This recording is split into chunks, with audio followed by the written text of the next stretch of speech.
Assalamualaikum warahmatullahi wabarakatuh. Bismillahirrahmanirrahim. Alhamdulillahirabbil alamin wassalatu wassalamu ala asyrafil anbiya wal mursalin sayyidina maulana Muhammad wa ala alihi wa ashabihi ajmain, amma ba'du. Selamat bertemu kembali dengan saya Muhammad Ajib di channel Kampung Ilmu. Channelnya orang-orang yang tetap istiqomah mencari ilmu. Pada kesempatan ini saya akan menyampaikan pelajaran ilmu mantek yang ke-27. Pelajaran ilmu mantek yang ke-27 ini akan membahas wilayah kewenangan definisi atau takrif. Wilayah kewenangan takrif.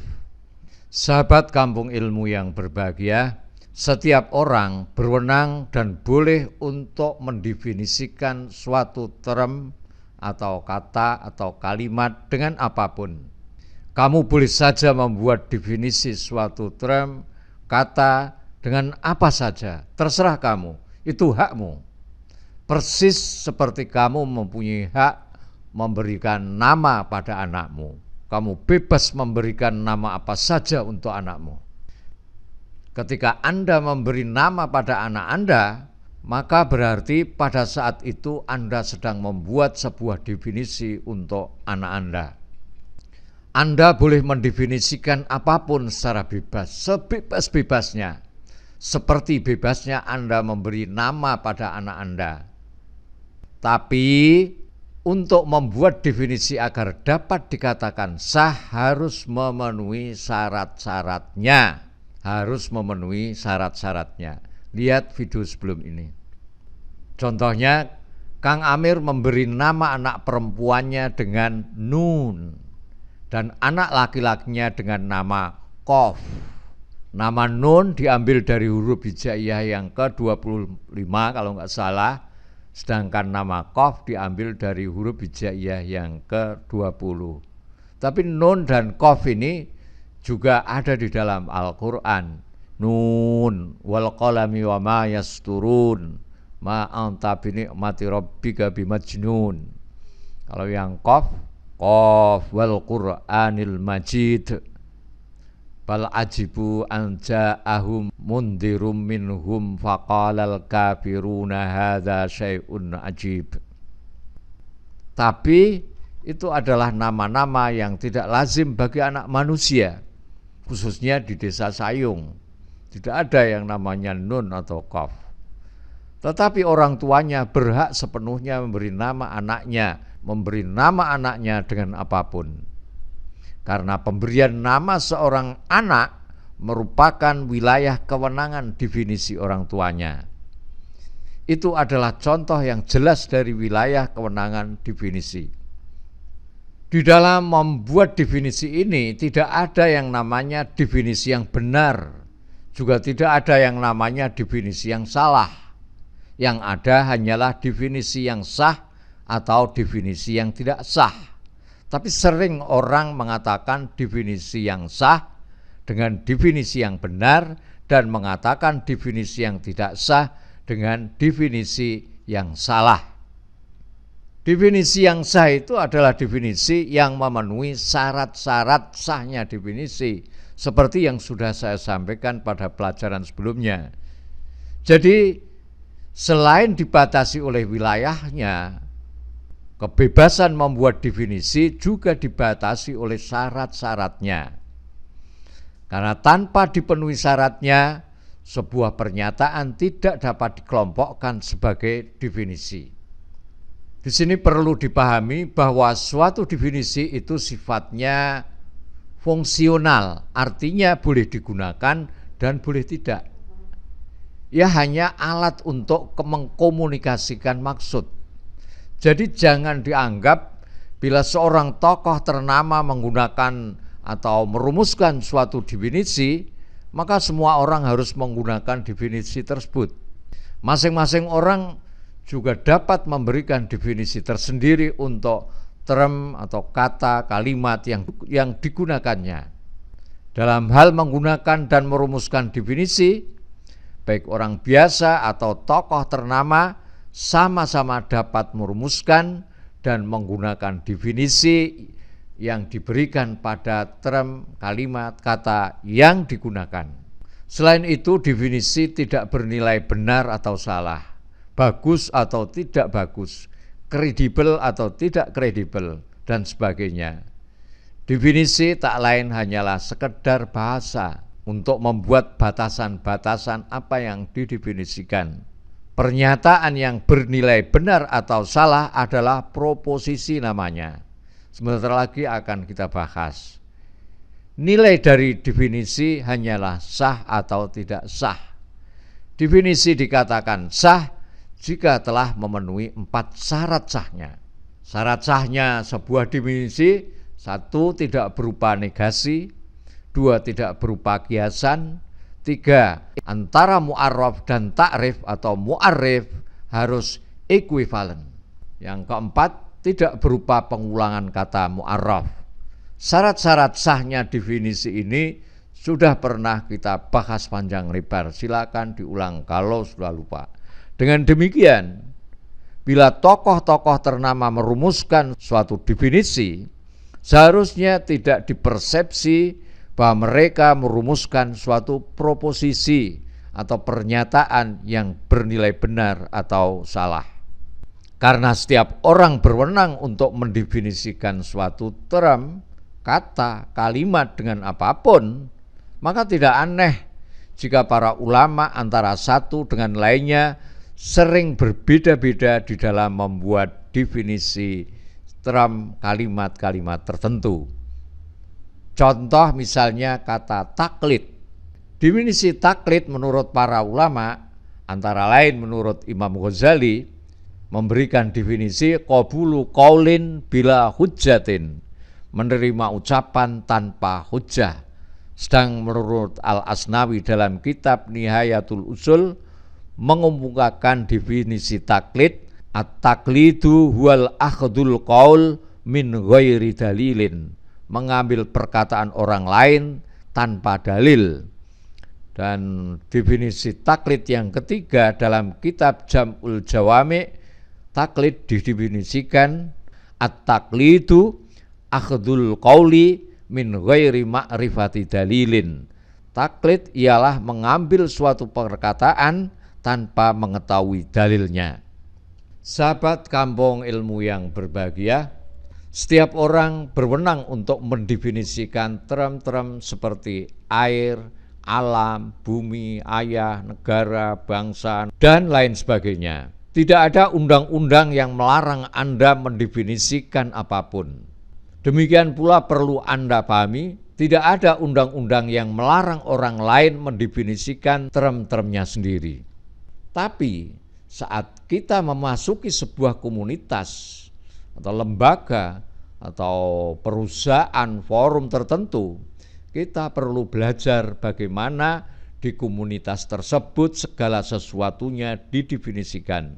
Bagaimana mereka mendefinisikan tentang kedisiplinan, loyalitas, kebenaran, keadilan, kepatutan, keberanian, kecerdasan, dan istilah-istilah ilmu lainnya. Kita perlu belajar bagaimana para ahli ilmu tertentu menggunakan istilah-istilah untuk mendefinisikan objek atau bahasan dalam ilmunya.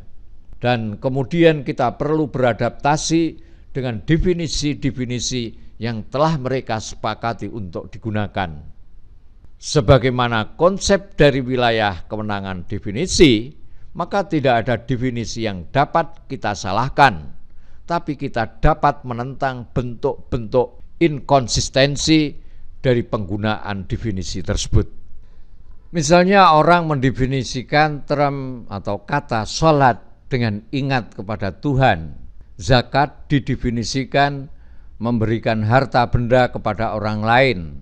Islam didefinisikan dengan pasrah kepada Tuhan. Definisi semacam ini boleh dan sah-sah saja selama digunakan di kalangan orang-orang yang menyepakati definisi tersebut. Tapi karena istilah-istilah ini merupakan istilah dalam Islam, khususnya istilah-istilah yang digunakan dalam ilmu fikih, maka pendefinisian semacam itu sudah keluar dari kewenangan wilayah definisi orang tersebut. Orang ini perlu beradaptasi dan mengenal dengan istilah-istilah yang telah ahli fikih sepakati sebelumnya untuk digunakan.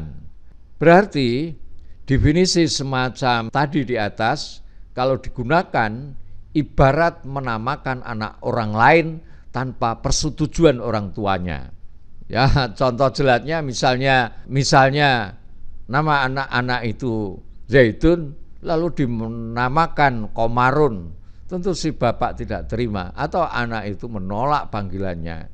Tidak bisa kemudian orang itu lalu mengatakan terserah saya toh, wong saya yang manggil, maka saya yang memberi nama. Tidak bisa seperti itu. Itu namanya sudah melampaui wewenang wilayah definisi.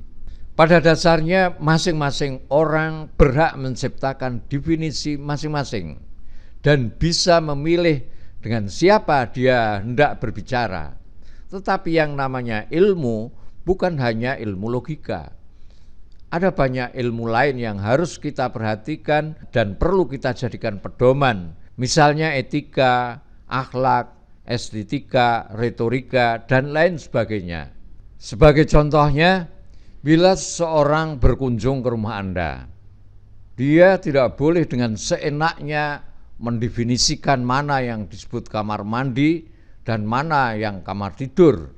Apalagi bertindak bodoh lalu pergi ke kamar tidur dan kencing di sana dengan berdalil terserah saya mana yang hendak saya definisikan sebagai WC dan mana yang saya definisikan kamar tidur. Saya tidak berurusan dengan Anda yang tidak setuju dengan definisi saya itu. Astagfirullah. Selain tidak tahu etika, itu sudah lebih dari bodoh, tapi gila namanya. Itu tidak ubahnya seperti Anda memberi label di rumah Anda sendiri, mana yang kamar tidur, mana ruang tamu, mana ruang privasi yang tidak boleh disentuh tamu, mana kursi dan mana meja, bagaimana tata krama yang harus dilakukan, bagaimana prosedur yang harus dijalankan. Sebagai tuan rumah, Anda berhak mengatur, bahkan harus mengatur demi ketertiban dan kenyamanan semua pihak, termasuk bagi tamu itu sendiri. Demikian pula dalam ilmu-ilmu tertentu, ada aturan-aturan dan istilah-istilah serta kaidah-kaidah yang telah disepakati sebelumnya. Kita harus menghormati definisi-definisi, istilah-istilah dan kaidah-kaidah yang telah disepakati sebelumnya, demi terwujudnya ketertiban ilmu itu sendiri dan agar tidak rancu sehingga menimbulkan kesalahpahaman. Sahabat kampung ilmu yang berbahagia, Anda tidak dapat melarang orang lain untuk mendefinisikan sesuatu. Sebagaimana halnya Anda sendiri tidak dapat dilarang oleh orang lain untuk menggunakan definisi yang Anda sukai. Tapi Anda perlu memahami wilayahnya. Inilah yang benar-benar perlu untuk dimengerti. Jangan sampai konsep wilayah kewenangan definisi ini kemudian dijadikan dalil untuk sewenang-wenang menggunakan definisi. Memiliki kewenangan untuk mendefinisikan apapun tidak berarti sewenang-wenang di dalam menggunakan definisi. Karena tiap-tiap definisi memiliki wilayahnya masing-masing. Wilayah definisi berarti setiap definisi hanya berlaku bagi pihak-pihak yang sepakat dengan penggunaan suatu definisi yang telah ditetapkan sebelumnya. Tidak bisa istilah-istilah dalam ilmu nahwu misalnya kita gunakan untuk mendefinisikan term-term kalimat-kalimat, istilah-istilah dalam ilmu mantek atau balaghah yang sudah ada sebelumnya. Begitu pula sebaliknya dengan alasan bahwa orang itu bebas membuat definisi. Misalnya dalam ilmu nahwu ada istilah kalimat mufrad. Dalam ilmu mantek juga ada istilah kalimat mufrad. Masing-masing ilmu ini mendefinisikan kalimat mufrad ini dengan berbeda. Lah ini tidak bisa definisi dalam ilmu nahwu kita gunakan dalam ilmu balaghah atau sebaliknya, Jadi kita harus memperhatikan wilayah kewenangan membuat definisi. Dengan demikian, silahkan definisikan suatu term, istilah, kalimat dengan apapun. Tapi Anda harus ingat sejauh mana wilayahnya atau siapa saja yang bersepakat untuk menggunakan definisi tersebut. Jangan menggunakan suatu term pada seseorang yang definisinya tidak disepakati. Jika seseorang tidak menyepakati suatu definisi yang kita buat, berarti orang tersebut berada di luar wilayah definisi tersebut. Sebagai contoh, Anda boleh memiliki definisi yang berbeda tentang apa itu sholat, apa itu puasa, Islam, dan lain sebagainya. Tetapi ketika bahsul masail yang digunakan adalah ilmu fikih, maka Anda wajib menggunakan definisi berbagai istilah tersebut dalam wilayah ilmu fikih. Itu sesuai kesepakatan peserta bahsul masail dengan menggunakan definisi yang ditetapkan oleh ulama fikih sebelumnya. Sedang definisi berbeda yang Anda miliki tentang Islam, tentang kafir dan lain sebagainya dapat digunakan di luar wilayah ilmu fikih, di luar bahsul masail. Kalau bahsul masail itu ya wilayahnya fikih. Maka pendefinisian itu harus mengikuti aturan-aturan ilmu fikih. Sahabat kampung ilmu yang berbahagia, dalam banyak kasus kita sering saksikan di media televisi dan media sosial, kita melihat pernyataan-pernyataan orang yang mengindikasikan bahwa seorang atau sekelompok orang telah mendefinisikan ulang tentang apa itu radikal, apa itu toleransi, apa itu kafir, dan seterusnya. Mereka mendefinisikan term-term tadi sesuai dengan pendapatnya. Bila tidak sesuai dengan pendapatnya, maka salah menurut mereka. Beberapa orang juga ada yang mendefinisikan ulang pengertian Islam, bahwa Islam adalah tafsiran dirinya terhadap kitab suci Al-Quran. Sehingga apabila orang lain menyangkal dirinya, maka orang lain tersebut akan dianggap menyangkal Islam. Artinya mereka memaksa orang lain untuk sepakat dengan definisi yang mereka ciptakan.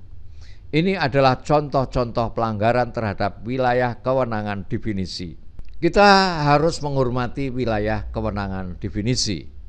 Menghormati wilayah kewenangan definisi berarti memahami di wilayah mana semestinya satu definisi berhak diterapkan dan di mana tidak bisa dan tidak boleh diterapkan, sehingga tidak menerapkan definisi di luar wilayah kewenangannya.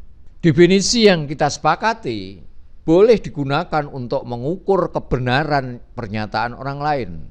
Tapi karena belum tentu orang lain sepakat untuk menggunakan definisi yang kita ciptakan, maka penilaian apapun terhadap pernyataan orang lain tidaklah mutlak benar. Itu harus dianggap sebagai hipotesa yang kebenarannya harus dibuktikan melalui konfirmasi dan klarifikasi kepada si pemilik pernyataan. Jika ternyata si pemilik pernyataan tersebut menyepakati definisi yang Anda gunakan, maka penilaian Anda terhadapnya terbukti benar.